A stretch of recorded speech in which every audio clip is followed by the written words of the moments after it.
सौ मित्रों जय सोमनाथ। ओम नमः शिवाय। प्रिय મિત્રો, તમારો દિવસ શુભ રહે, મંગલમય રહે, શુભકામના। હું બિલીમ મહારાજ જોગીભાઈ વ્યાસ આપ સૌનું આપણી ચોવીસમાં પુનઃ હાર્દિક સ્વાગત કરું છું। મિત્રો, આજ રોજ જોઈશું આજનું શુભ પંચાંગ। હવે તારીખ છે 12/8/2026 નો બુધવાર, અષાઢ વદ અમાસ તિથિ છે। આજે છેલ્લો દિવસ છે અષાઢ મહિનાનો અને આવતીકાલથી શ્રાવણ માસ શરૂ થાય છે। પરંતુ મિત્રો, જે લોકો શ્રાવણ માસનો ઉપવાસ કરતા હોય એ લોકો આજથી જ ઉપવાસ શરૂ કરી દેવાનો। અમાસથી અમાસ સુધી ઉપવાસ કરવાનું બહુ જ મહત્વ હોય છે। આમાં ઉપવાસ કરી શકો છો, વ્રત જપ તપ નિયમ લઈ શકો છો। શ્રાવણ મહિનો એટલે આખો ભગવાન શંકરની ઉપાસના આરાધના માટેનો મહિનો ગણવામાં આવે છે। રોજના કોઈ પણ એક મહાદેવના દર્શન કરવા જવાનું બહુ જ મહત્વ હોય છે। આખો દિવસમાં ગમે ત્યારે પણ આખા દિવસમાં ભગવાન શંકરનો શિવ પુરાણની કથા વાંચવાનું પણ બહુ જ મહત્વ છે। આખા દિવસમાં કંઈ ન કરી શકો તો 11 માળા તો કરો। ઓમ નમઃ શિવાય અથવા રીમ નમઃ શિવાય। જે લોકો જનોઈ ધારી છે ઓમ નમઃ શિવાય।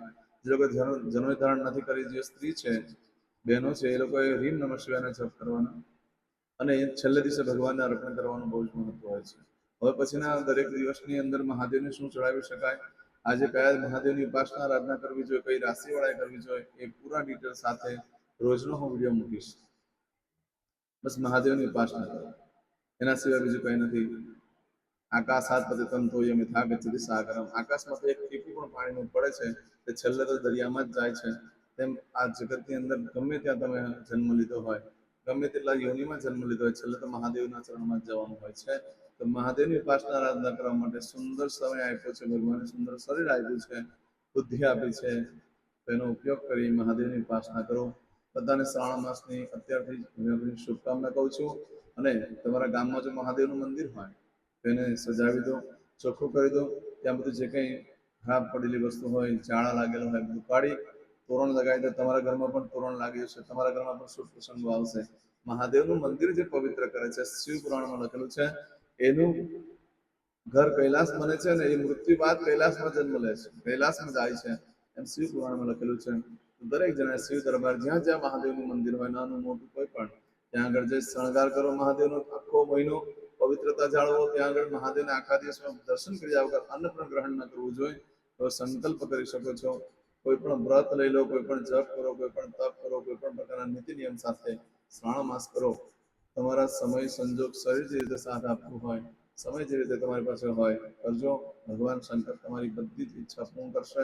હું હૃદયથી ભગવાન શિવને પ્રાર્થના કરું, તમારી બધી મનોકામના પૂર્ણ કરે। ફરી પાછા બધાને આવતીકાલથી શ્રાવણ માસ શરૂ થવાનો છે, બધાને ઘણી ઘણી શુભકામના।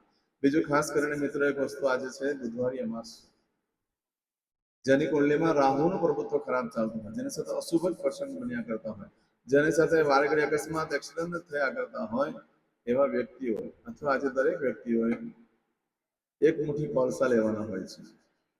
એક મુઠ્ઠી કોલસા લેવાના, એક મુઠ્ઠી જવ, એની અંદર એક સિક્કો મૂકી દો, એની અંદર 4 ચમચી દૂધ નાખી દો, એને બરાબર મિક્સ કરી દો અને એક કાગળમાં પડીકું વાળો, કોથળીમાં નહીં, કાગળમાં પડીકું વાળો એનું, અને તમારા પરથી 7 વખત ઉતારી વહેતા પાણીમાં પધરાવી દો। એ દરિયાને મળવું જોઈએ અથવા દરિયામાં પધરાવી દો, તો તમારા પરથી મોટા મોટી ઘાતો જે હશે તે નીકળી જશે। આજના દિવસે આ ચોક્કસ કરી લેજો, બુધવારી અમાસ છે। આજે બપોરે 12 વાગ્યા પહેલા કોઈ પણ મહાદેવના મંદિરે જઈ પીપળાની ફરતે દૂધ જવ પાણી ચડાવવાથી પિતૃ તૃપ્ત થશે, પિતૃની કૃપા પ્રસાદી પ્રાપ્ત થશે અને ચોખ્ખું પાણી મહાદેવને ચડાવી દો। આજથી જ મહાદેવની ઉપાસના પણ ચાલુ કરી દો। શ્રાવણ માસ બધાનો ખૂબ સરસ નીકળે એ ભગવાનને હું પ્રાર્થના કરું છું। આજ રોજ જોઈશું આજનું શુભ પંચાંગ। આજે જે બાળકનો જન્મ થાય છે એની તિથિ ગણાય છે અમાસ। અમાસ તિથિ આજે મળસ્કે 1:54 શરૂ થઈ રાત્રે 11:08 પૂર્ણ થઈ જાય છે। ત્યાર પછી જે બાળકનો જન્મ થશે એનો એકમ તિથિ ગણાશે। આ એકમ તિથિ આવતીકાલે 13 તારીખે રાત્રે 8:43 પૂર્ણ થઈ જશે। આજે જે બાળકનો જન્મ થાય છે નક્ષત્ર છે પુષ્ય, પુષ્ય નક્ષત્ર આજે સવારે 8 વાગે પૂર્ણ થઈ જશે। ત્યાર પછી જે બાળકનો જન્મ થશે એનું આશ્લેષા નક્ષત્ર ગણાશે। આજે જે બાળકનો જન્મ થાય છે એનો યોગ ગણાય છે વ્યતિપાત। આ વ્યતિપાત યોગ આજે બપોરે 3:27 પૂર્ણ થઈ જાય છે। આ વ્યતિપાત યોગની અંદર ખાસ કરીને મહાદેવના મંદિરે જવું જોઈએ। તાંબાનો કે માટીનો કળશ લઈ ઘી ભરી ઉપર તાંબાનું તરફાણું મૂકી, ઉપર કાળા તલ મૂકી, એમાં દક્ષિણા મૂકી, ઉપર દીવો મૂકવાનો અને શિવને અર્પણ કરી દો। જીવનના બધા ઉત્પાદો દૂર થઈ જશે। આજના દિવસે બપોરે 3:27 પછી જે બાળકનો જન્મ થાય એનો વરિયાન યોગ ગણાશે। આ વરિયાન યોગ આવતીકાલે બપોરે 12:17 પૂર્ણ થશે। આજે જે બાળકનો જન્મ થાય છે એનું કરણ ગણાય છે ચતુષ્પાદ. ચતુષ્પાદ કરણ આજે બપોરે 12:29 પૂર્ણ થઈ જાય અને ત્યાર પછી જે બાળકનો જન્મ થાય એનું નાગકરણ ગણાશે. નાગકરણ આવતીકાલે, નાગકરણ આજે રાત્રે 11:08 પૂર્ણ થઈ જાય છે. આજે જે બાળકનો જન્મ થાય છે એની રાશિ ગણાય છે કર્ક. કર્ક રાશિનો અક્ષર આવે છે ડ. કર્ક રાશિનો સ્વામી ચંદ્ર ગણાય છે. મિત્ર, કર્ક રાશિ આજે આખા દિવસમાં કોઈ પણ બાળકનો જન્મ બધાની રાશિ કર્ક ગણાશે. કર્ક રાશિ 13 તારીખે સવારે 6:07 પૂર્ણ થઈ જશે. આ રાશિ તિથિ વાર નક્ષત્ર કર્ણમાં જેનો જન્મ છે તેની ચોક્કસ પ્રમાણે પૂજા વિધિ કરેલું જીવન સરળ બની જશે. આજે જે કોઈ મારા સબસ્ક્રાઇબ મિત્ર, જે મારા ઘર પરિવારમાંથી કોઈ પણ સદસ્યની વર્ષગાંઠ છે, મેરેજ એનિવર્સરી છે, એ બધાને મારી ઘણી શુભકામના. આજના દિવસે સવારમાં ઉઠી આજનું સુકન કરી લેજો, આખું વર્ષ સમૃદ્ધ વ્યતીત થશે. આજે નવા વસ્ત્ર ધારણ ન કરશો. આજે જે બાળકનો જન્મ થાય, આજે જે કોઈ મારા સબસ્ક્રાઇબ મિત્ર, મારા ઘર પરિવારમાંથી કોઈ પણ સદસ્ય કોઈ જગ્યા પર ઇન્ટરવ્યુ આપવા જઈ રહ્યા છે, કોઈ નોકરી ધંધા માટે જઈ રહ્યું છે, કોઈ નવો વેપાર વ્યવસાય ચાલુ કરવા જઈ રહ્યું છે, કોઈ ડિલિવરી માટે, કોઈ સગાઈ હોય, કોઈ છઠ્ઠીની પૂજા હોય, આજે કોઈ દેશ વિદેશની યાત્રા માટે જઈ રહ્યું છે, એ બધાને મારી ઘણી શુભકામના. તમારા જીવનમાં સારી સફળતા મળે. પરંતુ મિત્રો, આજે અમાવસ્યા છે, કોઈ કાર્ય કરવા માટે યોગ્ય દિવસ નથી. ઘરેથી નીકળો છો તો વડીલ વૃદ્ધ વ્યક્તિને વંદન કરી નીકળો, પિતૃના ફોટાને પગે લાગીને નીકળો. આજે ખાસ કરીને પાવૈયાને દાન દક્ષિણા આપી દો અને આશીર્વાદ લઈ લો. ગાયને આજે ખાટા ફળ ખવડાવવાનું બહુ મહત્વ છે. લીલા મગ ખવડાવવાનું પણ બહુ મહત્વ છે. આજના દિવસે મહાદેવને લીલા કાળા મગ ચડાવવાનું પણ બહુ જ મહત્વ છે. આજના દિવસે કોઈ પણ કામ કરવા માંગો તેનો ચોક્કસ સમય જોઈએ. સવારે 6 થી 9 વાગ્યા સુધીનો સમય શુભ રહેશે. સવારે 10:30 થી બપોરે 12 વાગ્યા સુધીનો સમય શુભ રહેશે. બપોરે 3 થી સાંજે 6 વાગ્યા સુધીનો સમય શુભ રહેશે. સાંજે 7:30 થી રાત્રે 12 વાગ્યા સુધીનો સમય શુભ રહેશે. અને આવતીકાલે મળસ્કે 3 થી સવારે 4:30 વાગ્યા સુધીનો સમય પણ શુભ રહેશે. આ સમયગાળા દરમિયાન તમે કોઈ પણ કાર્ય કરો છો તે કાર્યમાં તમને દિવ્ય સફળતા પ્રાપ્ત થઈ શકે છે. પરંતુ મિત્રો, આજે અમાવસ્યા છે એટલે કોઈ કાર્ય કરવા માટે યોગ્ય સમય નથી. એટલે કોઈ ખરીદી ન કરશો, ન વેચાણ કરશો, ન નવું કામ ચાલુ કરશો. આજે કરો તો ભગવાન શંકરની ઉપાસના, આરાધના કરો, મહાદેવની ઉપાસના કરો, એનાથી સારી સફળતા મળી શકે છે. મિત્રો, ખાસ બીજી વસ્તુ કહું, આજે કરશો આજે સંકલ્પ તે પહેલા કાલથી જે શ્રાવણ માસ શરૂ થાય છે એમાં તમે ઘરે અનુષ્ઠાન કરી શકો છો, જે બધી પ્રકારની મનોવાંછિત ફળ પ્રાપ્ત કરનારું છે. ઘરે તમારે એક પાટલો મૂકવાનો, એની પર એક સફેદ કટકો મૂકી દો, એની પર ચોખા મૂકી દો, સવાસેર ચોખા. એની પર એક કળશમાં પાણી ભરીને મૂકી દો અને એની પર એક ડીશ મૂકી દો. અને શિવજીનું શિવલિંગ જો હોય તમારી પાસે ઘરમાં તો એ શિવલિંગ શિવજીને પાણી ચડાવી ચંદનનું તિલક કરી દો, બહુ થઈ ગયું. બધી પૂજા લાંબી નહીં કરો તો ચાલશે. અને લાંબી પૂજા કરવી હોય રોજ તો મને ફોન કરજો, હું તમને એક વિડીયો મોકલાવીશ. જેને મહાદેવની પૂજા જે નિત્ય કરવી માંગે છે, રોજ કરવા માંગે છે, જે કૈલાસને જ પ્રાપ્ત કરવા માંગતા હોય, મહાદેવની પરમ કૃપા પ્રાપ્ત કરવા માંગતા હોય તો મને ફોન કરજો, તો હું વિડીયો મોકલી આપીશ. એ વિડીયો પર તમે પૂજા કરશો આખો મહિનો ઘરે મહાદેવ આવશે, તમારી પર કૃપા કરશે મહાદેવ. એ ન થાય તો કંઈ નહીં, પણ તમે મહાદેવ ન હોય તો પૂજા ન થઈ શકે. એટલે ભગવાન શિવ હોવા જરૂરી છે. તે સિવાય 1 મહિનો સુધી અનુષ્ઠાન, એટલે 1 મહિનો સુધી વસ્તુ ત્યાં જ રહેવા. કળશ મૂકવાનો, કળશમાં પાણી ભરવાનું છે ચોખાની ઉપર. 4 બાજુ કંકુના ચડતા ચાંદલા કરી દેવાના છે. અંદર 5 આંબાના પાન મૂકવાના. મહાદેવ હોય તો ડીશ મૂકી મહાદેવ મૂકી દેવાના. રોજ ભગવાનની પાસે બેસે ઓમ નમઃ શિવાયની માળા કરો, બીજું કંઈ ન થાય તો. અથવા પુરાણક રુદ્રાભિષેકનો પાઠ ન હોય તો મને કહેજો, વોટ્સઅપ કરી દઈશ. પુરાણક રુદ્રાભિષેકના પાઠ કરી શકો છો, જેટલા થાય એટલે તમારી સાથે. અથવા ઓમ નમઃ શિવાયની માળાનો નિયમ લઈ લો. રોજને 51, 108 માળા કરવાનો સંકલ્પ કરો. મળસ્કે 4 વાગ્યાથી લઈ રાત્રે 10 વાગ્યા સુધીમાં ગમે ત્યારે કરી શકો છો પૂજા.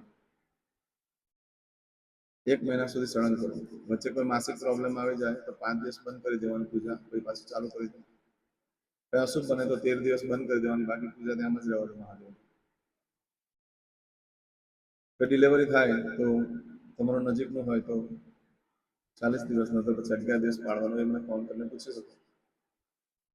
મહાદેવની ઉપાસના આરાધના કરો આખો મહિનો. ઘરે ભગવાન શિવને બોલાવી લો. સમજો શિવલિંગ નથી તો તમે લોટો જે મૂક્યો છે, પાન મૂક્યા, એની પર એક શ્રીફળ મૂકી દો. છોડાવાળો ભાગ ઉપર રહેવો જોઈએ.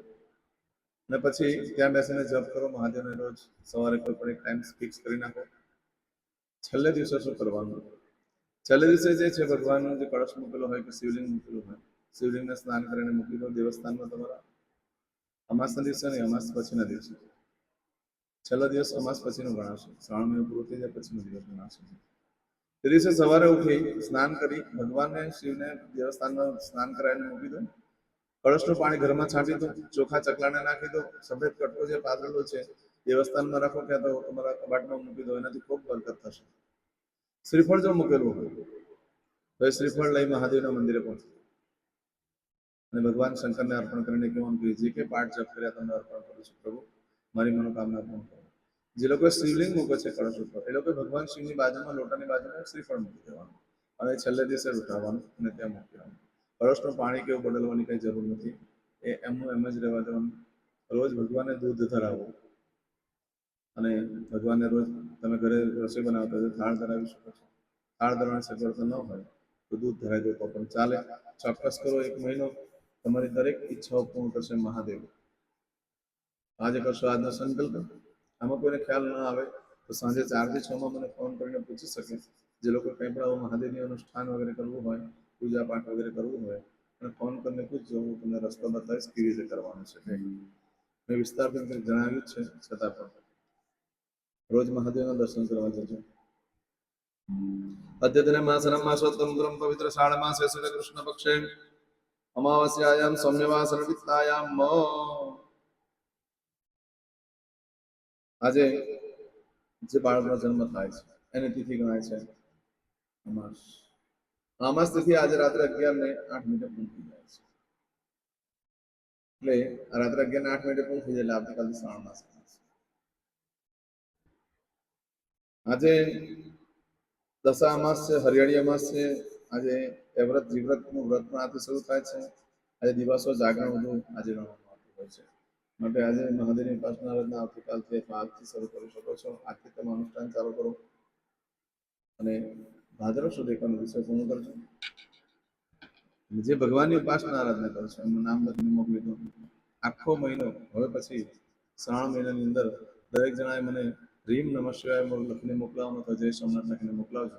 હું ભગવાનને પ્રાર્થના કરીશ કે તમારી બધી મનોકામના પૂર્ણ કરે. તમારી રાશિ પ્રમાણે મહાદેવનું નામ લખીને રોજ મોકલશો તો પણ મને વાંધો નથી. ભગવાનને ચોક્કસ પ્રાર્થના કરીશ તમારી ઈચ્છા પૂર્ણ કરશે. હવે દરેક જણા પોતાનું સાચું નામ બોલી દો. તમારું ગોત્ર ખબર હોય તો ગોત્ર બોલી દેવાનું.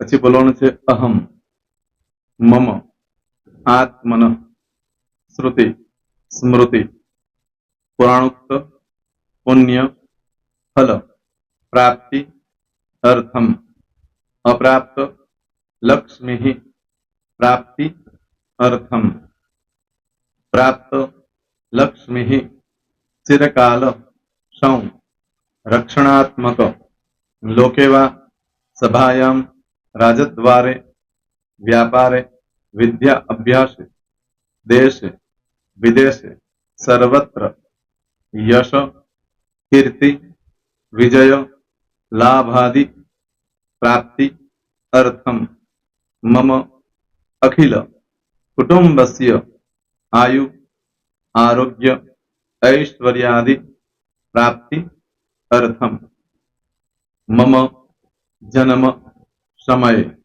तथा च विप्र वृंदानां जन्म समय जन्म कुंडली मध्ये स्थित ग्रहः गोचर ग्रहः महादशा अंतर्दशा प्रत्यंतर्दशा तथा च योग युति दृष्टि मध्ये शुभ फल प्राप्ति अर्थम भय रोग शत्रु बाधा दोष मारण तारण मंत्र तंत्र अरिष्ट दोष पीड़ा निवृत्ति अर्थम भूत प्रेत पिशाचादि द्वारा रचित अरिष्ट दोष निवृत्ति अर्थम मम सकल मनवांछित फल और तुम्हारा मन में जे कई इच्छा हो बोली जवाना.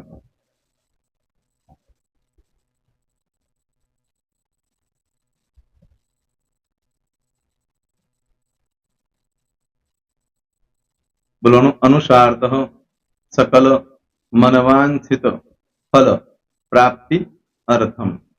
હવે જે બરકતની પૂજા વાળા છે એ લોકો તો આ બધું બોલવાનું જ હોય છે, એ લોકો માટે કોઈ સ્પેશિયલ નથી. પણ જે લોકોએ હવે જે કહું છું તે લોકોએ જ બોલવાનું, જેના લગ્ન થઈ ગયા હોય એ લોકોએ બોલવાનું છે. મમ દાંપત્ય જીવન મધ્યે સુખાકારી પ્રાપ્તિ અર્થમ પુત્ર પૌત્રાદિ સંતતિ પ્રાપ્તિ અર્થમ. આ સંતાન પ્રાપ્તિ વાળા માટે પણ આવી જાય છે એમાં. દીર્ઘ આયુ આરોગ્ય ઐશ્વર્યાદિ પ્રાપ્તિ અર્થમ. તથા ચ, હવે જેના લગ્ન નથી થયા તે લોકોએ બોલવાનું. મમ જટટી વિવાહ યોગ પ્રાપ્તિ અર્થમ વિવાહ પશ્ચાત દાંપત્ય જીવન મધ્યે સુખાકારી પ્રાપ્તિ અર્થમ. હવે જે લોકોને સંતાન પ્રાપ્તિ નથી, જે લોકોને સંતાન પ્રાપ્તિ છે કરવી છે એ લોકોએ બોલવાનું.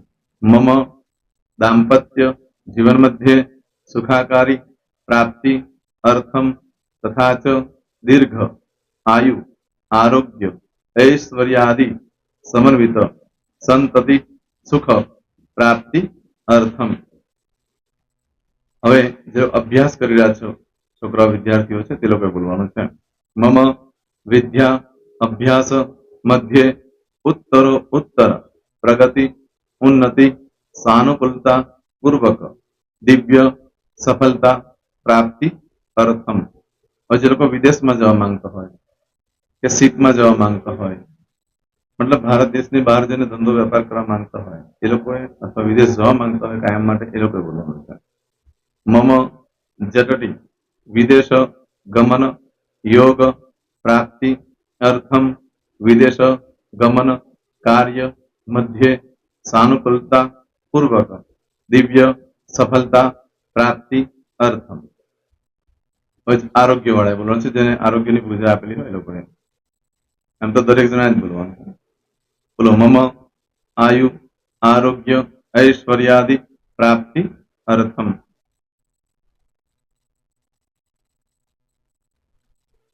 હવે દરેક જણા બોલવાનું. સકલ મનવાંછિત ફલ પ્રાપ્તિ અર્થમ અદ્ય દિને પ્રધાન દેવતાનામ નિત્ય દિન અનુસાર્ધ પૂજન અર્ચન કર્મણી અહમ કરીશ્ય. પાણીવાળી થાળીમાં પાણી મૂકી દેવાનું છે. હવે તમારી બધી પૂજા જે મેં આપેલી છે એ પૂજા થઈ જાય, અથવા તો તમે રોજ પૂજા કરતા છો, મારી પાસેથી નથી લઈ ગયા, એ પૂજા થઈ જાય પછી ફરી પાછી ચમચીમાં પાણી લેવાનું. અહીંયા વિડીયોને સ્ટોપ કરી દેવાનું. પૂજા પતે એટલે પાછું આગળનું કરવાનું છે. અહીંયા વિડીયો સ્ટોપ કરી દેવાનો અને પૂજા પતે એટલે બોલવાનું છે. વિષ્ણવે વિષ્ણવે વિષ્ણવે નમો નમઃ વિષ્ણુ સ્મરણા સર્વમ પરિપૂર્ણ અસ્તુ. એતાની ગંધ પુષ્પ ધૂપ દીપ નૈવેદ્ય તાંબૂલ દક્ષિણા પ્રદક્ષિણા સહિત પ્રણુ મમ સકલ મનવાંછિત ફલ પ્રાપ્તિ અર્થમ પૂજન અર્ચન પ્રિયદાન નમમ. પાણી મૂકી દેવાનું, પાછું પાણી લેવાનું. પૂજન અર્ચન બ્રહ્માર્પણમસ્તુ. નીચે જમીન પર પાણી મૂકો, એમાં આંગળી ઘસી કપાળમાં તિલક કરી દો. કપાળમાં જમીન પર પાણી મૂક્યું છે એમાં. ત્યાર પછી ભગવાનને કહેવાનું કે હે પ્રભુ, આજે પૂજા કરતા કોઈ પણ પ્રકારની ભૂલચૂક થઈ ગઈ હોય તો અમને ક્ષમા કરજો. અમે તમારા બાળક છીએ પ્રભુ, તમારો ખૂબ આભાર માનું છું. આજે મારી પાસે તમારી પૂજા કરાવી, મારી મનોકામના પૂર્ણ કરી. પ્રાર્થના કરી દો. જગ્યા પરથી ઉભા થઈ શ્રીનારાયણ ભગવાનને પાણી ચડાવી દો અને નિત્ય કર્મ જે કરતા હોય તે કરો. જય શ્રી. તમારો દિવસ શુભ રહે, તમે અને તમારો પરિવાર સુખી રહે, સંપન્ન રહે, સુરક્ષિત રહે, એ ભગવાન સોમનાથ દાદાને પ્રાર્થના. તો મિત્રો, તમે મારા વિડીયોને લાઈક ના આપી હોય તો સૌથી પહેલા લાઈક આપી દો, અને ત્યાર પછી જો તમે મારી આ ચેનલ સબસ્ક્રાઇબ ન કરી હોય તો સૌથી પહેલા સબસ્ક્રાઇબ કરી લો, અને બેલ આઇકોન ઓલ પર ક્લિક કરવાનું ભૂલશો નહીં, જેથી કરીને સૌથી પહેલા નવી વિડીયો જે કંઈ મૂકું એ તમને મળે.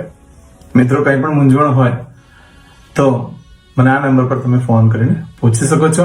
મારો મોબાઈલ નંબર છે 9825546459.